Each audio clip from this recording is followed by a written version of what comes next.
Yes, thank you. And I will be your moderator, and because we are not a big room, I'm very happy to invite questions during the presentations. If not, we'll take our time between presentations and invite for questions or comments or challenges, whatever you feel is appropriate. Our agenda today is that I will first have the pleasure of explaining our company a little bit to you, and that will be a quick one because we have a little bit more heavy presentations coming later. But we want to look at how we can unlock shrimp health by the use of prebiotics, and this is a new development that we have patented, a process that is built on top of other processes, which we will get deeper into. We are going to understand why the industry has had the need for new additives. Feed is complicated, and challenges with economics in feed and performance in animals, of course health as well, opens up for some specialized additives, which is what we do. We will have a presentation from Robson about our processes, what has been the way to develop this product that we are looking at. And we will hear from João Fernando about our latest research, some results, some data. Hopefully it is going to be solid, and hopefully you can read. And anything you want to explore deeper, just ask. If we are not able to handle it in the room, we are inviting everybody to lunch afterward, where we can have a closer and more casual conversation about the topics. It's going to be downstairs in this hotel. So, Biorigin, we are a Brazilian multinational company. We are born from a sugar industrial complex in Brazil, where we are located 4 hours west of Sao Paulo, in Sao Paulo state, in the middle of sugar country in Brazil. And our reason, our raison d'être, why we are there, is that we are born from the fermentation process that is a part of the sugar processing process.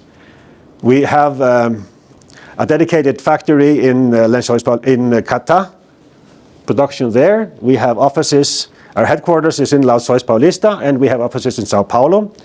And then we are present with a company in the United States and a European division, Biorigin Europe, with headquarters in Antwerp, in Belgium. But we do sell all over the world. Our markets are where the customers are, of course, and I'll come into it later, what we focus on.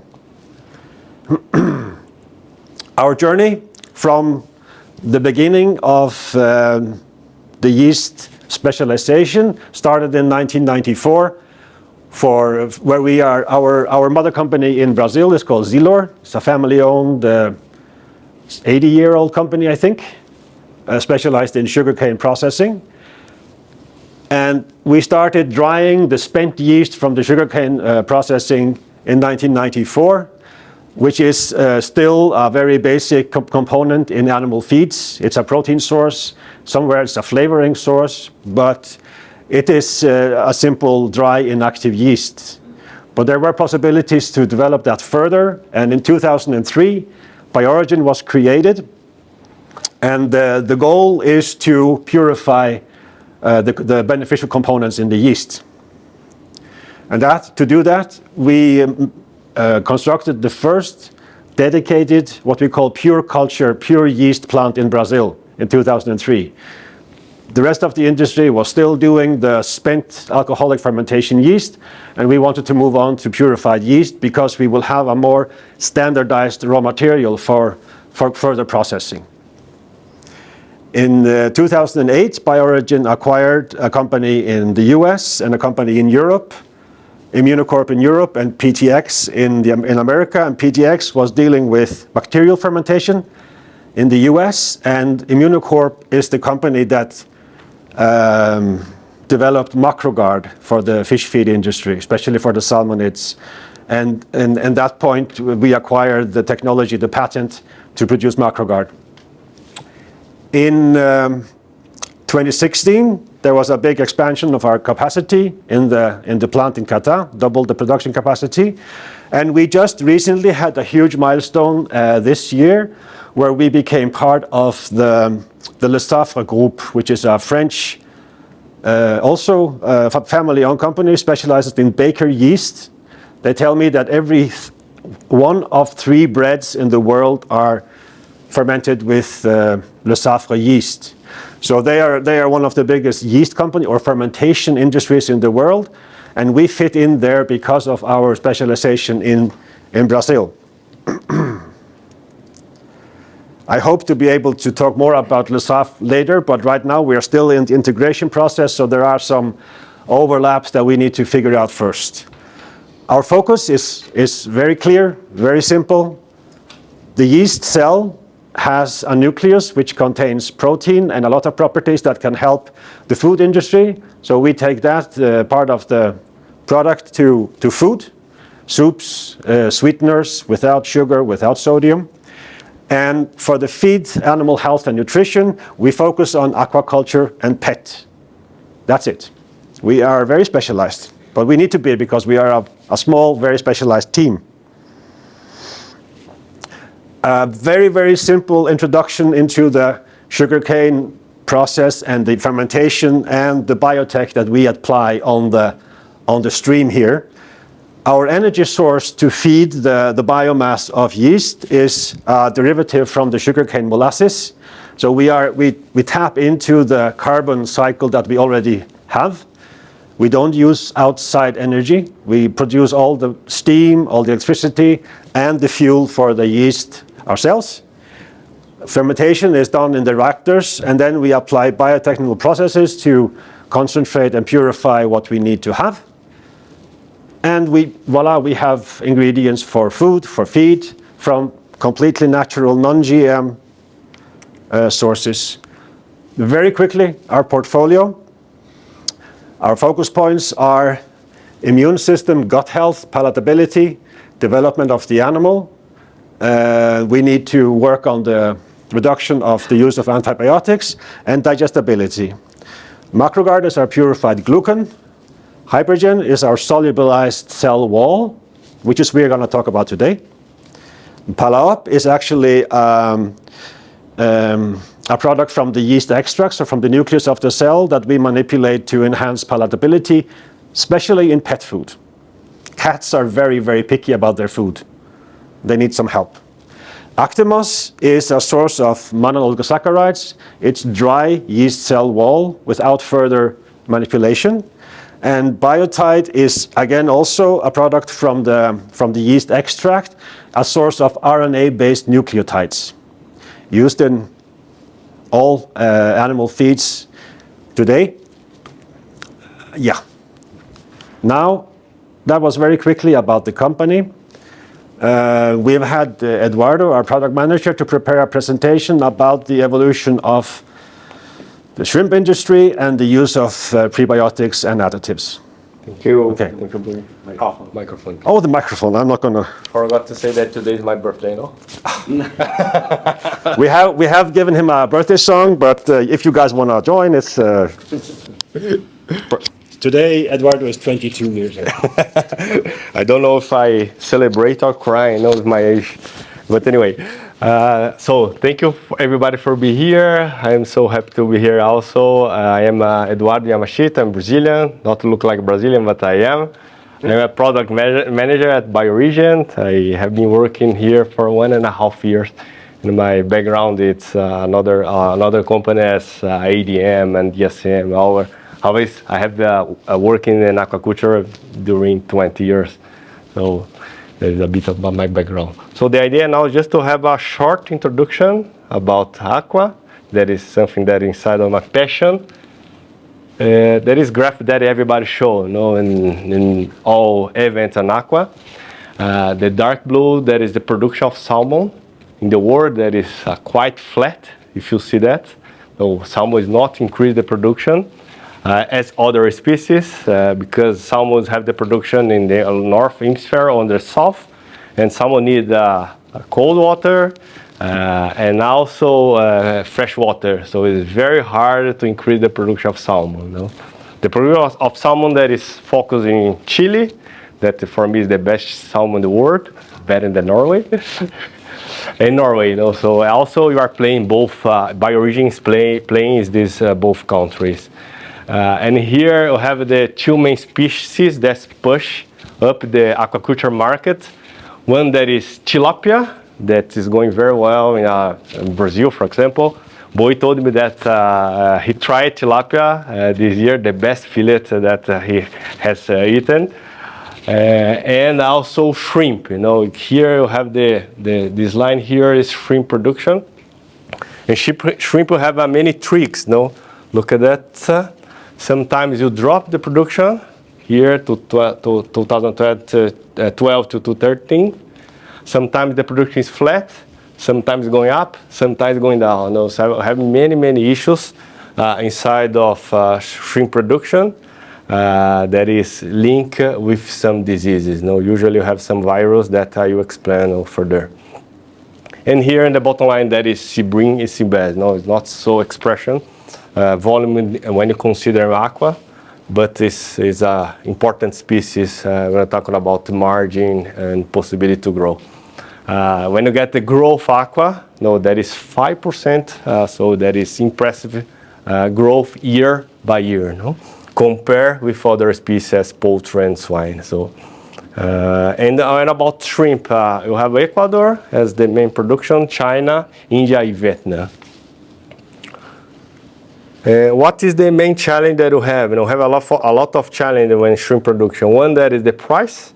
So it's clear that the prices of shrimp is drop and going down. So that is one challenge that you have in shrimp nowadays. One thing that you must be more efficient. So the industry should be more efficient to try to keep the profitability. Because if the price is going down, inflation come. So the production should be more efficient to keep the profitability. And from our side, from the company side, what you need to do, knowing that you are very important cost of the production when talking about feed. So you need to show the ROI, how the quantity of dollar that you are doing inside of the farm to get the investment back. The other challenge, I love this graph because here that is growth, the growth of the shrimp year by year. This black line that is Asia. And the blue line is the production, the growth of the world of shrimp production. So, and here in the bottom of this graph, you have some diseases. So you have here EHHNV, Thyra virus, and yellow head also. Here EMS. So it's clear that when you have some disease in shrimp production, the growth starts to go down. Then you have this possibility, no diseases here, the growth will go up. So what it means? No diseases have been a key factor to shape growth in the shrimp production. That is very clear. Shrimp, it's not similar fish or mammals that you have an immune system develop. And the disease is very strong when you have inside of the production. FAO estimated that $3 billion of losses of shrimp per year. $3 billion. That is a lot of money that the industry loses year by year. And also when you compare the production, the survival of shrimp against other species, poultry and salmon, that is 7%. That is a good rate in shrimp. When you consider 95% for poultry and 85% for salmon, that is the average. So that is something that you need to be careful, pay attention with the survival and the shrimp production. And how about the industry is moving? So it's very clear the production evolution is go to automatic feeder and a lot of control. So there everybody is using that in all the production, not only in Latin America, but also in Asia. Greenhouse and multi-phase production, so you can protect the larvae of the shrimp to not get some diseases. So it's very common to use, in Ecuador and China, and also in Brazil and Mexico. So we are doing some 2 or 3 phases, in the production. Also, biosecurity and water control. So probiotic is, as a bioremediator, is very common to use. And now that is next step was to use in the AI. So there is some prediction that you can do with shrimp. Just take a photo of the animal and you can do this green one, that the animal is healthy, the red one not so good, so you can have some prediction.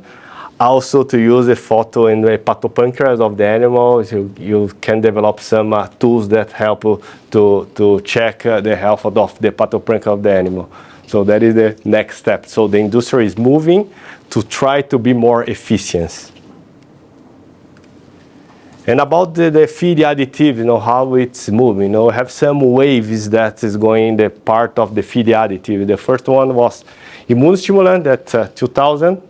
There's linked together with beta-glucan, mananolignosaccharide nucleotides.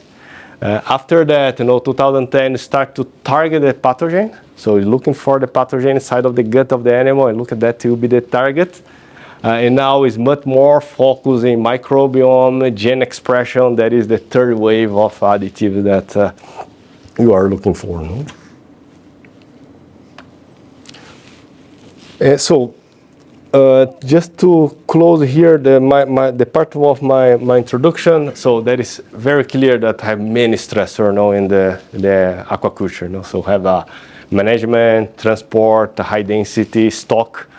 Stocking high stock, not only in shrimp but also in salmon and fish. That is something that bring a lot of stress in the production.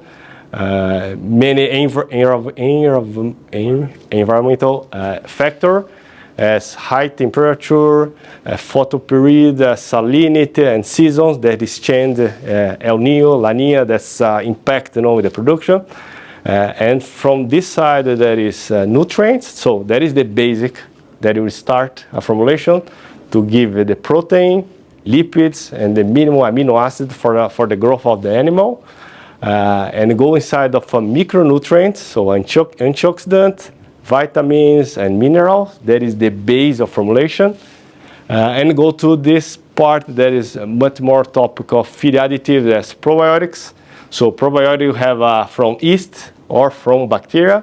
So usually if you use probiotics in feed, you are talking about gut health. You use bacteria in the water. That is a bioremediation. That is very common, this kind of applications in shrimp. In the end, you have a lot of functional additives nowadays. So beta-glucans, mannans, nucleotides, acids, and other.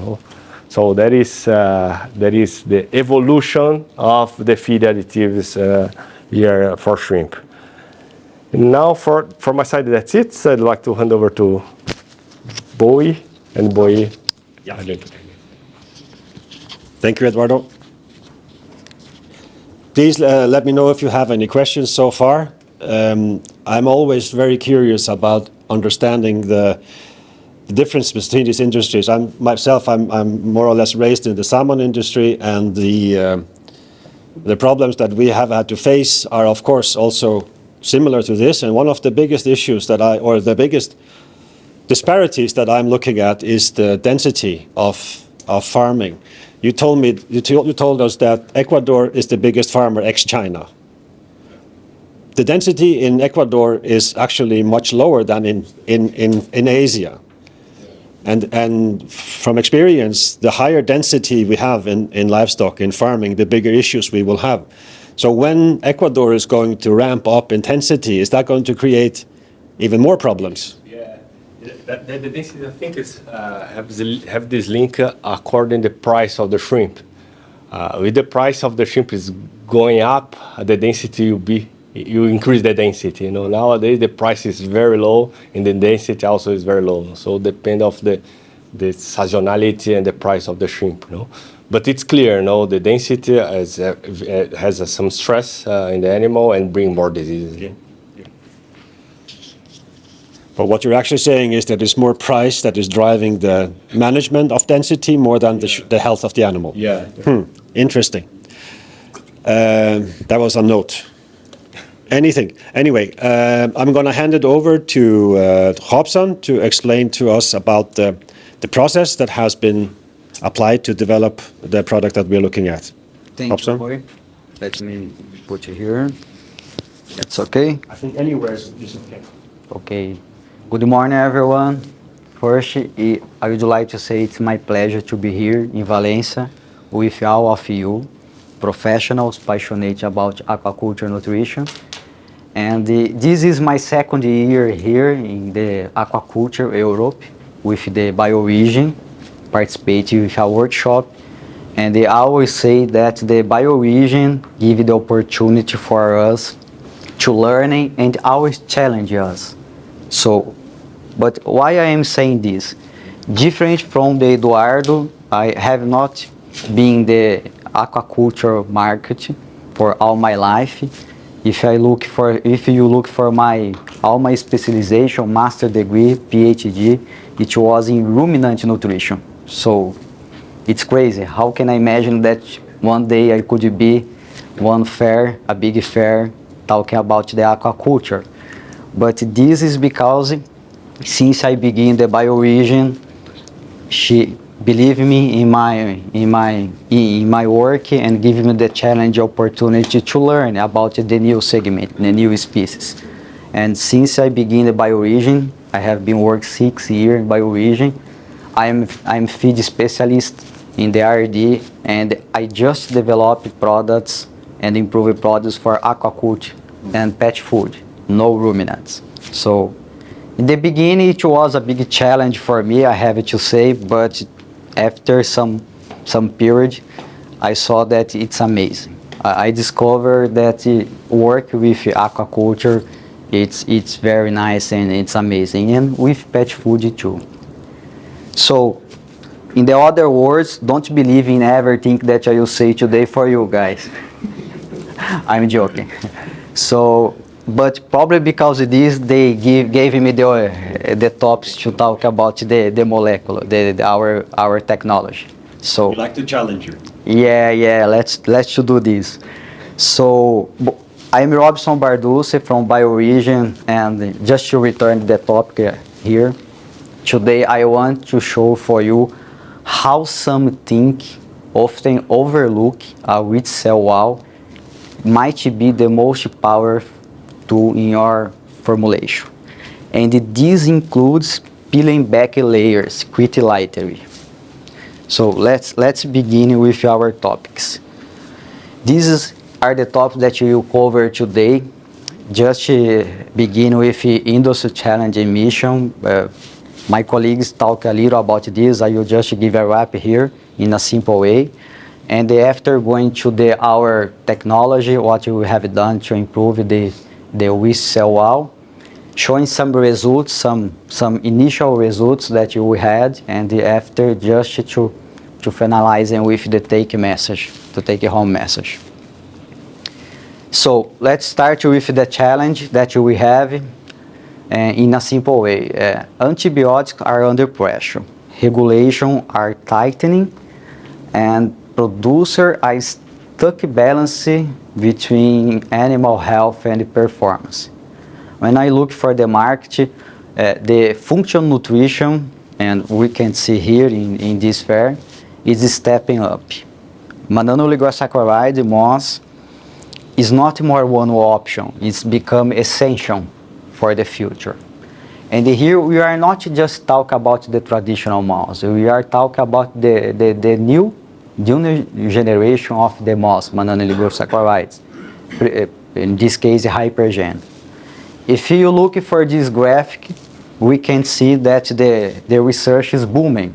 With cell menan, it's a trend upward in the last years. But let's find why this is happening. So, yeast is not just a bubble thing in your bread. It's a package with cell wall. It's a package of functional layers. We have got menan, beta-glucans, protein, and chitin in the yeast cell wall. So, what's happening? Most of the products just explore the surface of the moss. But deep inside lies the real power that we can have. We have the prebiotic effects, the immune modulation, and even antioxidant capacity. If you think it's an exciting way that you have to explore.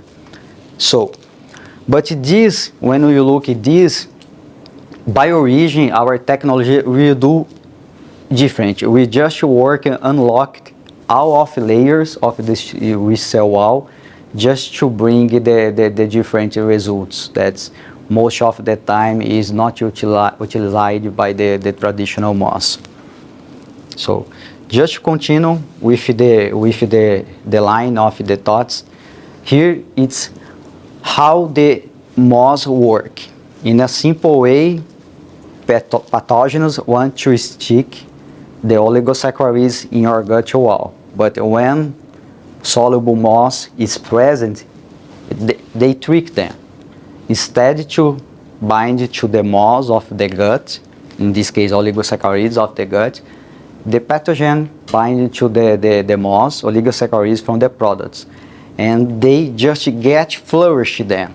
So it's like to offer a fake door and ensure that they walk to the wrong one.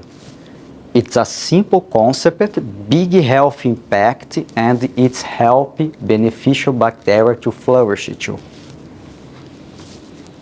So this is where most of the traditional moss fail, just because they only assess the outer surface of the yeast cell wall. I'm saying for this part here. So at Biorigin, we don't scratch the surface. Our technology just unlocked all the layers that you have in this wall. The maintenance in the better way, because we try and we look for just to use the large portion of the moss that you have, and we just unlock the glucan that we have, because this way it's not exposed the glucan, so it's not functional when arrive in the gut. So if you think, I'm not saying we are magical, it's not magical here. We are just, it's just a meticulous yeast in January. We are just working in the genre of the yeast in favor to add value in terms of the products and to add performance and health for the animals. So it's important to say Hypergen is not just a note. But, Hypergen block the pathogen, just boost the immune system, and the nurture help the beneficial bacteria. We say that's the triple action, improve the triple action. And all of this is because our solubilization process, because we expose the winner treasures that there is inside of the yeast cell wall, and we let the biology do the talk. So Hypergen in the end activate every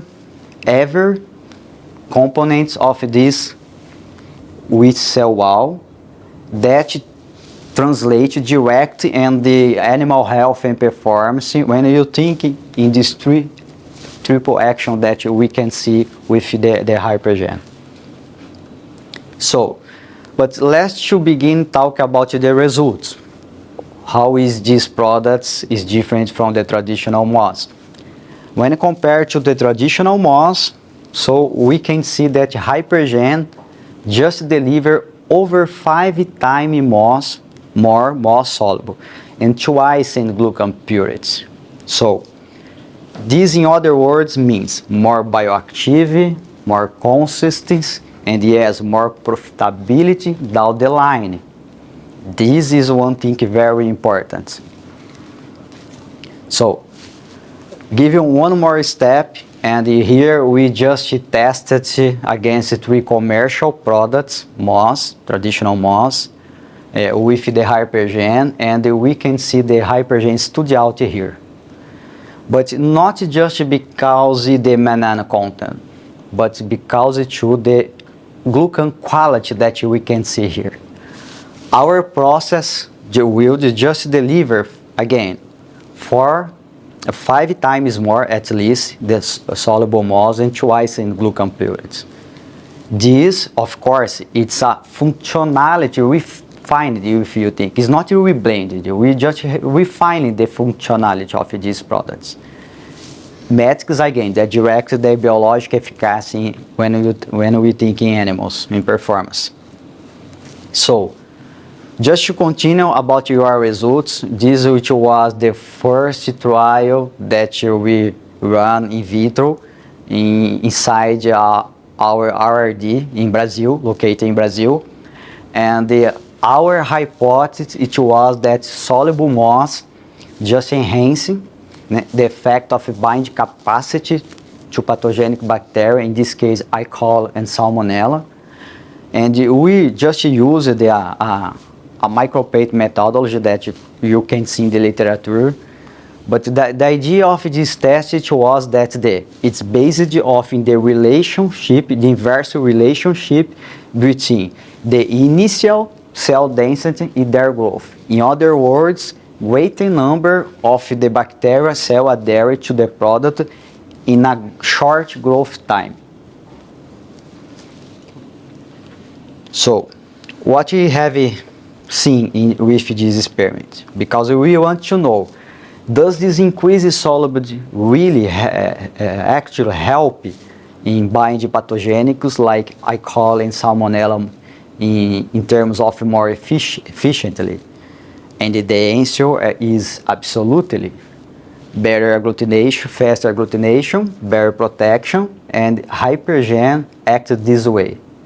Our lab's results, it's clear that showing for us that Hypergen bind pathogenic faster in a better efficient way, the best efficient way when compared to the traditional moss.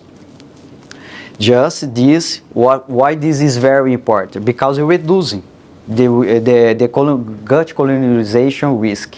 This is very important because of this. Once they just have the agglutination faster, they are gut flush and eliminate the risk of the colonization.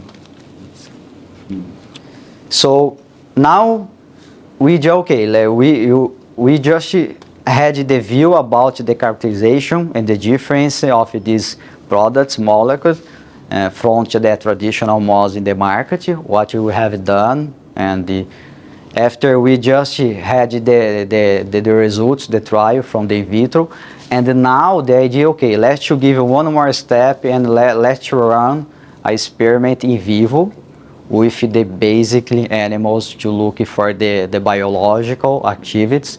And we just run an experiment in University of Louisville, United States. And the idea of this project, our hypothesis was that the moss solubilization enhanced the effect of the moss and the immunomodulatory effects because of the partial exposure of the beta-glucan.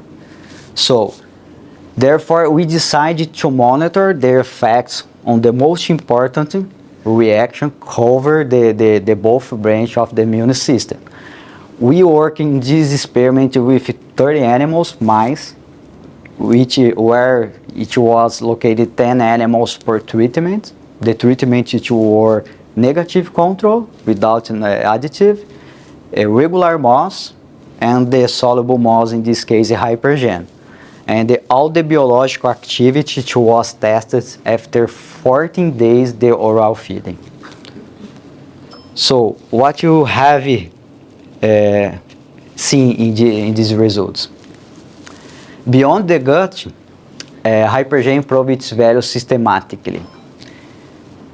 Animals mice fed with the soluble moss show higher neutrophils, macrophage, interleukin 2, stronger antibody response, and the higher monocytes. So, this is not just the gut impact, but it's the full body support.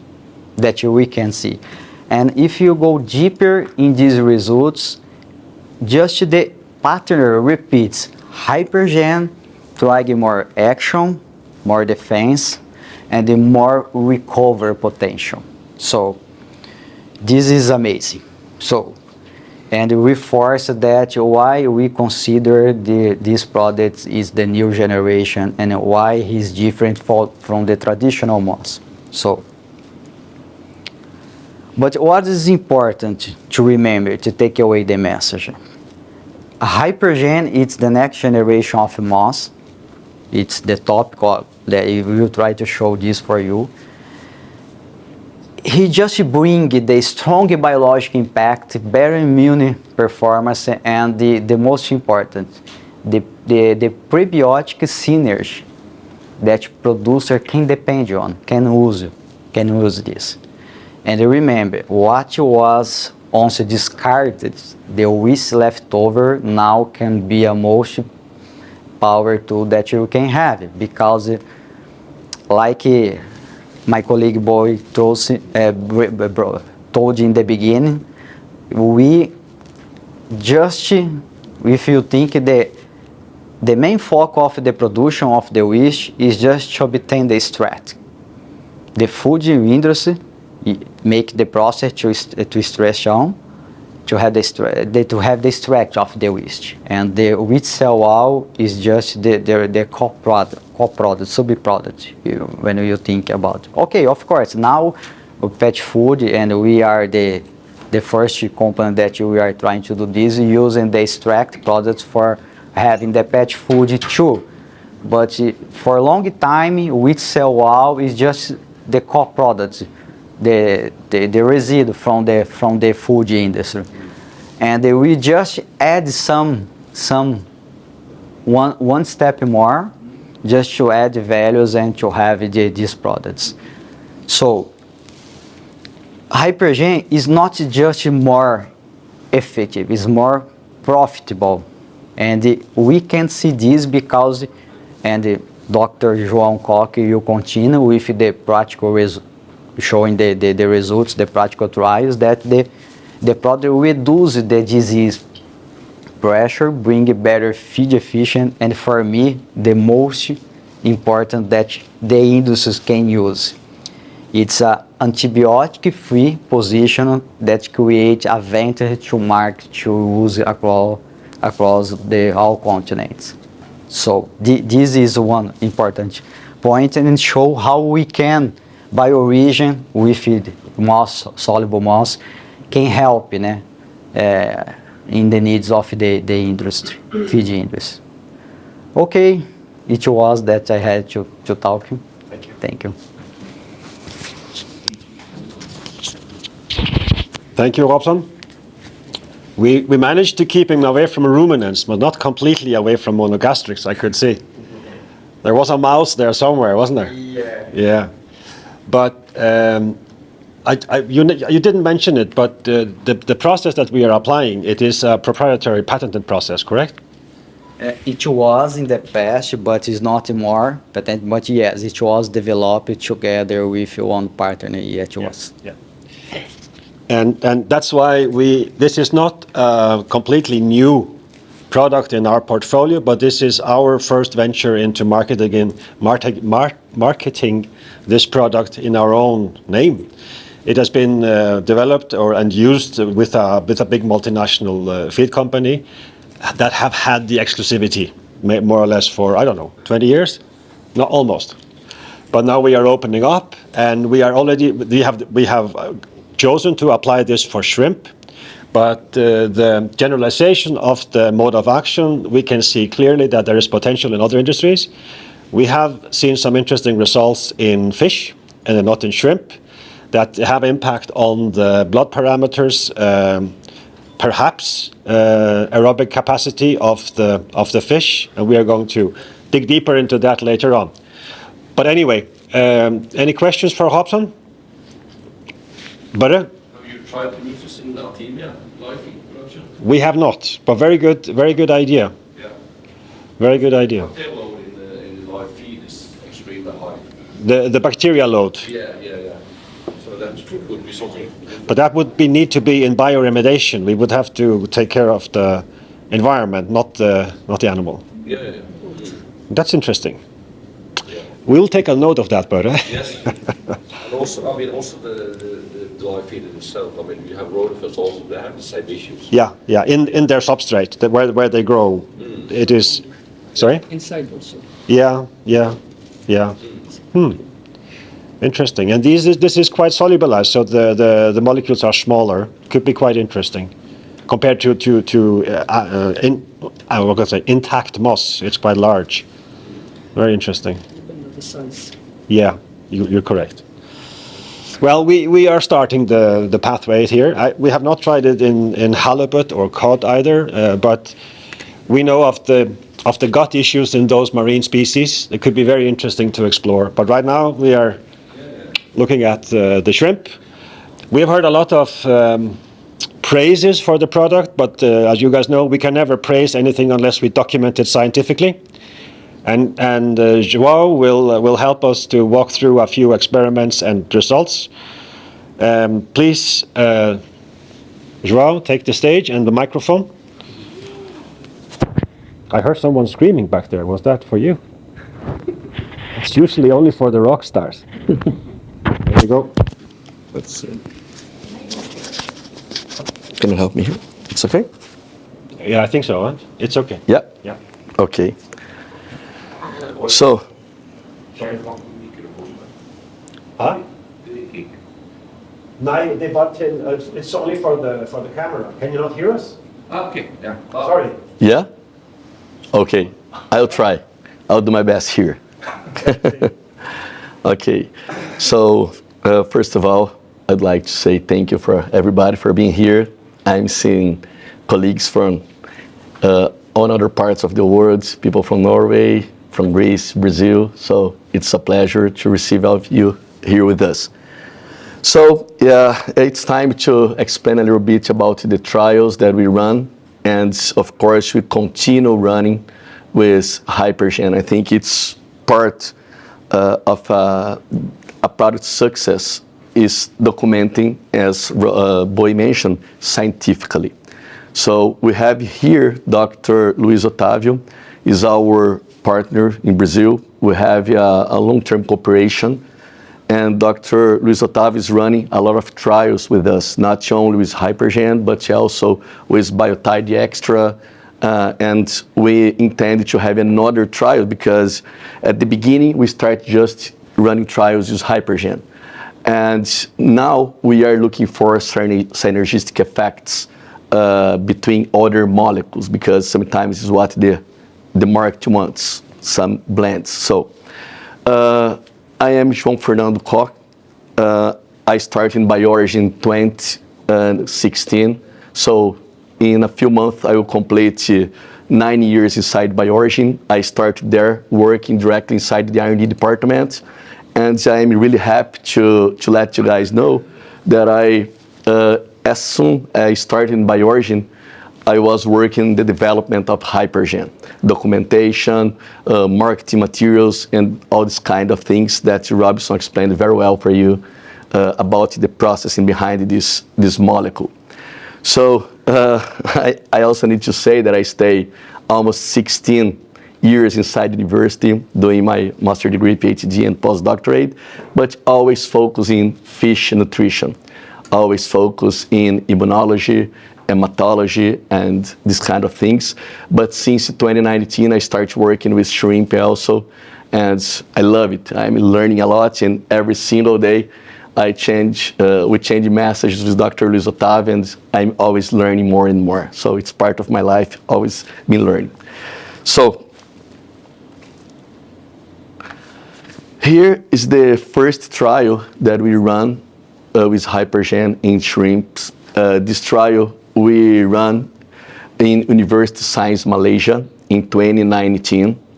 The professor also, he retired, so I invited him to join us also in this event, but he told me that he retired last year.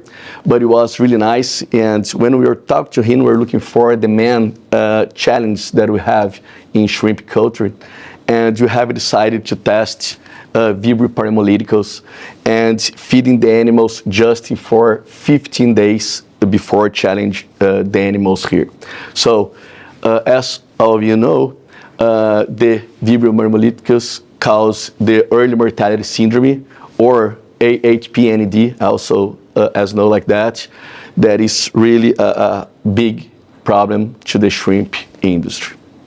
And we were looking for improvements in terms of survival of these animals. Just to explain a little bit about the methodology for this trial. As I mentioned, the trial was run at University of Science Malaysia.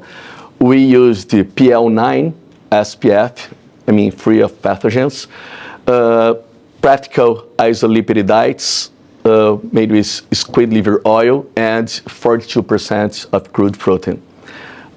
Fish meal also and soybean meal was present into their diets. And we just fed these animals during 14 days because our goal was not to look at growth performance, but survival against this important pathogen.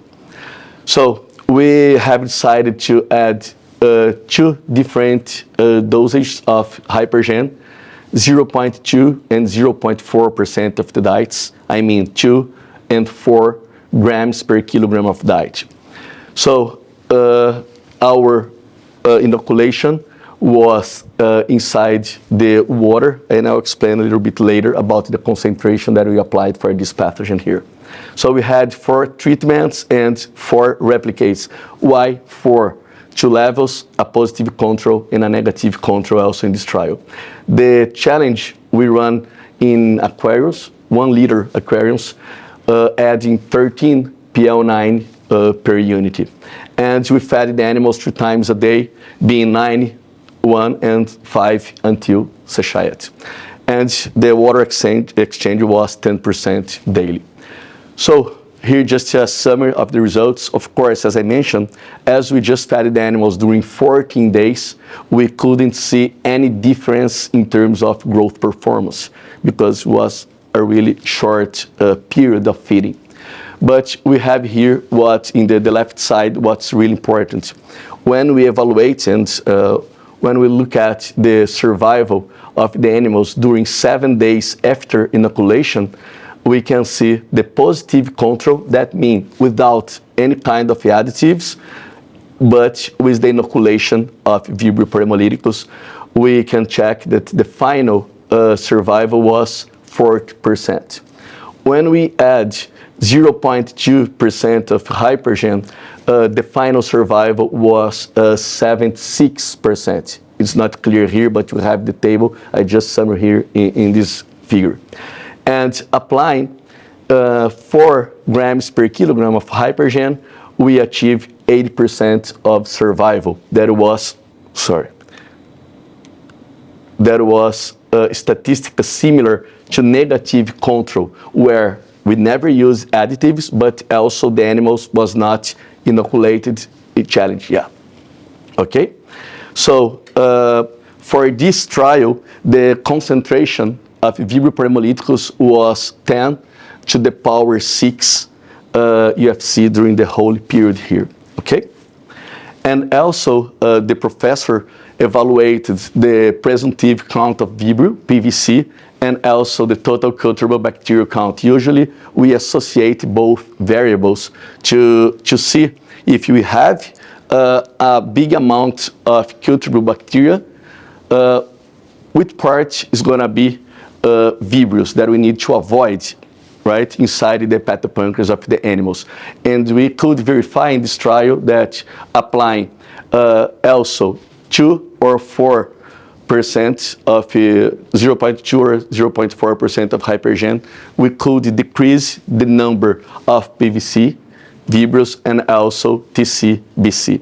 That is really good. And mainly when we are talking about hepatopancreas, that's the most important organ for shrimps, for their defense. Okay?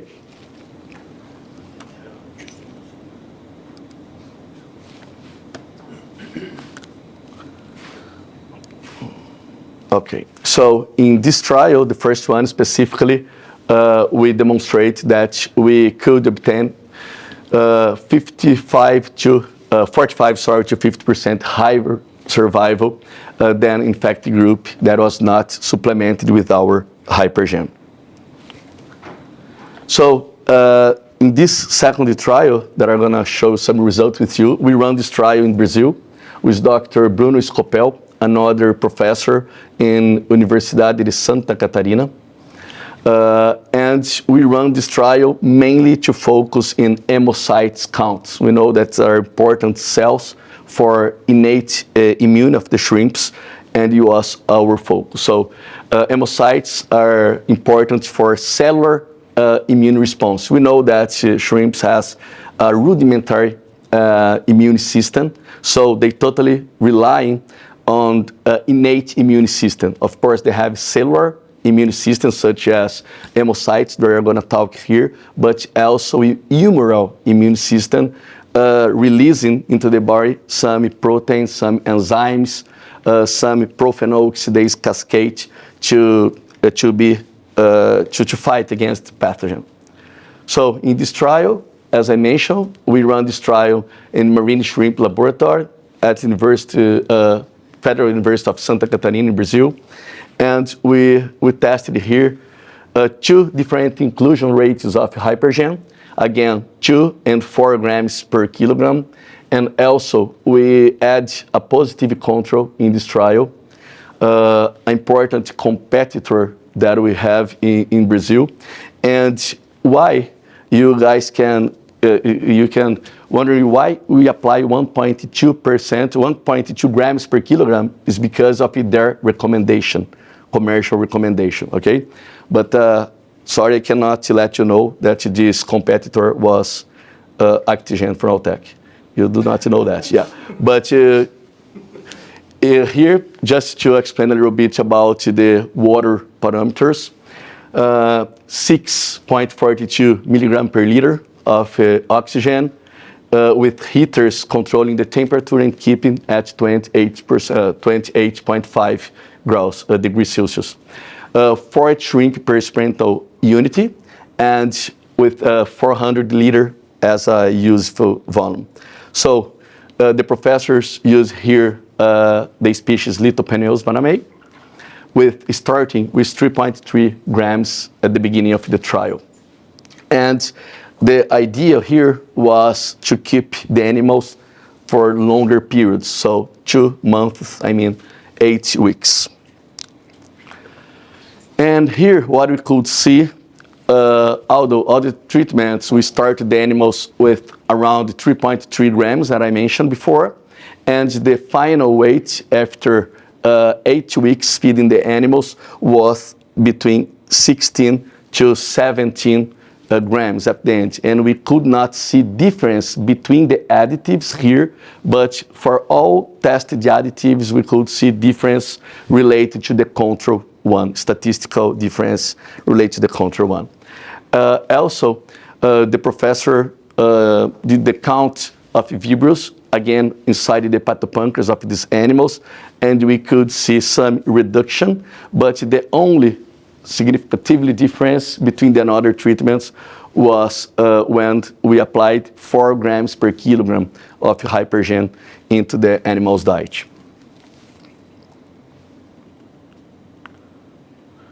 So, also we have decided to challenge again the animals against the Vibrio hemolyticus. We're doing right now some trials, Dr. Luis Otávio, applying other kind of microorganisms such as virus, white spot disease right now. But in the most of the trials, the professors always advise us to apply Vibrio hemolyticus because of the importance inside shrimp culture. And again, after 72 hours, when the mortality stabilized, we could see that we couldn't see difference between the monooligosaccharide sources here, but all of them different from the control. So what is really good? It can clearly show us that the additives works very well. Our additives here and also the competitors. I have no problem to show these results and show that even the competitor works very well here. But why we think the reason for that to have decrease in mortality in this trial, mainly because we evaluate the total hemocyte count, and we see that although not statistically different, we can see increase in relation to the control group. And again, we know how important is hemocytes in the direction of encapsulation, melanization, and to phagocytize the pathogen inside and eliminate from the body. So here the conclusion of this trial is the use of Biorigin at the doses of 2 or 4 grams per kilograms, 0.2 to 0.4% of the diets, provided great final weight after 80 weeks of feeding. So just before moving to the last trial here, I think just miss one important slide here that probably pass quickly. I don't know the reason, but this one is is related to the first trial that I show, but it's really important because we run histology to evaluate after the inoculation with Vibrio Parahemolyticus. We run hepatopancreas histology to analyze the cells. So the most important cells, B, E, F, and R, that is important for lipid storage. It's important for eliminate some toxins, and also to the production of hemocytes also. So we need to understand the status of the hepatopancreas of the animals as the main organ. And we can see here in the figure A the negative control shrimp, when the animals never was inoculated with Vibrio Parahemolyticus. We can see perfectly the tubules with all the cells. B, E, is important, quite important, because it's embryonic cells that's going to become new cells. So E is mainly quite important here, and we can see all of them in a good shape. When we see the positive control with the inoculation of Vibrio Parahemolyticus, but without any kind of additives, we can see a total mass here, and we cannot see any kind of cells, important cells for hepatopancreas. When we apply 0.2%, where's the pointer here? 0.2% of Biorigin, we can see better extruder cells inside the hepatopancreas of the animals. And in D, with 0.4% of Biorigin, was almost the same of the negative control. We can see all the cells. We have some infiltrations, some melanization into the hepatopancreas, and we can consider that the animals are in a better shape. I mean, considering the histology of the hepatopancreas. Okay, I'm back where I was supposed to be. So in the last trial here is the one that we run in a partnership with Dr. Luis Otávio. So if you guys have any question related to this trial, Dr. Luis Otávio can explain everything, because I think all these trials came from a thesis dissertation, well complete, many different data we received, and for sure we can share with you not only the article, the published article, but also the whole thesis dissertation. There is a nice literature review and all the explanations behind all the methodologies here. So Dr. Luis Otávio have decided to try Biorigin with his group, and it's important also, although we are not talking here about purified beta-glucan, we have one trial that was published in 2015 with Dr. Alberto Nunes in Brazil that show us really good results when we apply beta-glucan, macrogar, our source of purified beta-glucan, against IMNV, infectious myonecrosis virus for shrimp.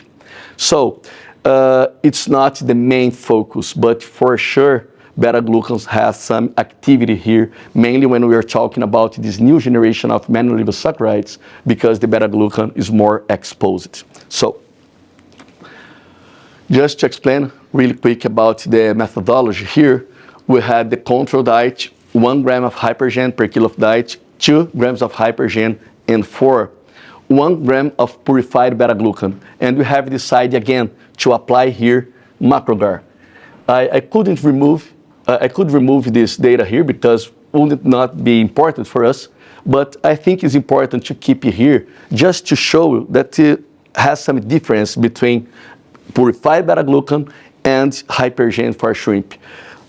Beta-glucan is perfect, amazing for fish. It's one of the most studied immunomodulator that is present inside aquaculture. But for shrimp, again, with a rudimentary immune system, we know that second generation monoligosaccharides is better until compared to a purified beta-glucan, and I will show you later. So juveniles were stocked at an initial density of 100 shrimp per square meter, units with 800 liters, 3 treatments, 3 replicates, completely randomized, 18 experimental units, and here you can see the pictures of Dr. Luis Otávio lab. So the feeding rate was adjusting according to our order here. And again, we have decided to run this trial for a longer period compared to that you used to do. So 60 days right now, 2 months. So when we look at the growth performance here, the results, we can see better results with hypergen in the level of 1 grams per kilogram compared to all the other treatments here. The competitors, you guys know what is, right? So, but we found an even better results compared with hypergen 2 and 4 grams per kilogram. Maybe you can ask me, you are wondering to know why in the previous trial that I showed you, we always found better results with 2 or 4 grams per kilogram of MacroGar. And in this trial, the better results was with 1 grams per kilogram. And discussing with Dr. Luis Otávio, maybe it's because of the system, because of the feed quality, these kind of things. Dr. Luis Otávio worked in a symbiotic system, and all the other trials was run in clean water, not a symbiotic, not that symbiotic is dirty water, but just to explain. But also depends of the amount of feed additives that is present, or also the challenge that the animal is going to face. If you have really high density, if you do not have a good feed quality or other additives present, maybe we should go to higher levels of hypergen. But when we have a more controlled system, as a symbiotic system here, that was really well controlled, maybe lower doses can be okay. Other point that, other question that we are doing to ourselves could be also the number of days of feeding. In the first trial, we provide for the animals just during 14 days, and 4 grams per kilogram was the best choice. But here, for longer periods, maybe we can decrease the doses of the feed additives. So it's not a silver bullet, and of course, we need to do some adjustment according to our production sites, according to our diets that we have, okay? So survival was pretty much the same, except for 4 grams per kilogram, and the competitor that was lower even than the control one. The grams per week also was better with the use of hypergen at the doses of 1 gram per kilogram, and of course kilogram per cubic meter, kilogram per hectare, and most importantly here, the feed convention ratio that we could achieve the lowest value here, 1.20. It was the lowest compared to all other treatments here that we apply. So also the professor ran ammonium test, applying ammonium chloride into the water to the final concentration of 0.8 milligrams per liter. And we can see here that the higher survival was also found when Dr. Luis applied 1 gram per kilogram of Hypergen into the diets. Okay. Also, again, a challenge against Vibrio Primolithicus, and all the additives applied here brought us better survival compared to another with the control treatment. So an average here around 60% of survival against lower than 40% survival in the control treatment here. And also, this is something really common that I'm seeing when we are studying mannose-oligosaccharides, not only the second generation, but also the first one, is a trend to increase the protein in the body, the protein into the carcass of the animals. And we could see here a higher value, the highest value, with the use of Hypergen, 1 gram per kilogram of the diet. There is a theory for that, mainly because the animals have healthier gut and they can absorb better the nutrients that is in the diet, and they can take advantage of it. And these amino acids, mainly when we're talking about body composition, can go in the direction of fillet in fish or in the protein in the whole body of the animals here.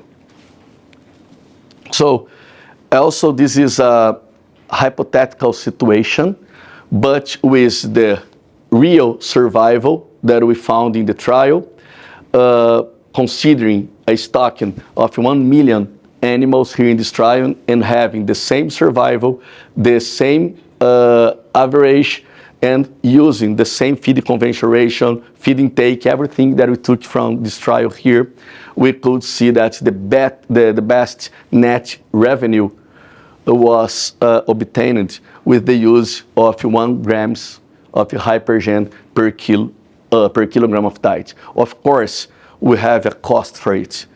There is a price for Hypergen, but we could get lower feed conversion ratio and better weight gain. So it's directly reflected in our net revenue here in a hypothetical situation. So for this trial, as I mentioned, the use of 1 gram per kilogram of Hypergen provided the better results. So when we talk, just to finalize here my last 5 minutes, from insight to action and translate science into strategy. We know that disease is going to be always present. And here we have many examples: white spot, EMS, IHHNV, and many others are coming and emerging every single year. So we need to have some tools, we need to fight against it. So this is going to bring economical losses if we do not do nothing related to it. And we have some ways to control the disease and to keep the animals healthier. So we can, of course, manipulate our handling. We can work with greenhouse. It depends on the disease that you're going to face. But also we have some natural alternatives to fight against this disease. So antibiotics, we know that is a tool. It's an important tool, but if you use it in the correct way, not indiscriminately. So we need to think about how to use. So we have alternatives to avoid the disease coming inside our farm. Of course, if they appear, we have some other tools, but before that, as a prevention, we have some natural alternatives to use. And with these trials, as a take-home message, we could show that Hypergen can result in more resistant animals, so guaranteeing better survival and resistance against pathogens. Performance, we could show that we can improve the growth performance, feed conversion rate, and survival and everything when we use, and also productivity with the hypothetical situation using the real data that we brought from the trial run by Dr. Luis Otávio. So So far, we have 6 different trials with the use of Hypergen. If you guys can email me, I can send you all these trials and reports for you, no problem. The most of the trials, some of them are already published, and other ones we are in the process right now. And we are doing a lot. So we intend to run at least 2 or 3 different trials every single year. And if you guys would like to have some sample of this product to analyze, to run some trials in your countries, in your places, it's gonna be a pleasure for us to share, to send some samples. And we can also help you guys running some analysis. It's a pleasure for us to have this cooperation with our customers always. So that's it, my part, boy, and it's a pleasure.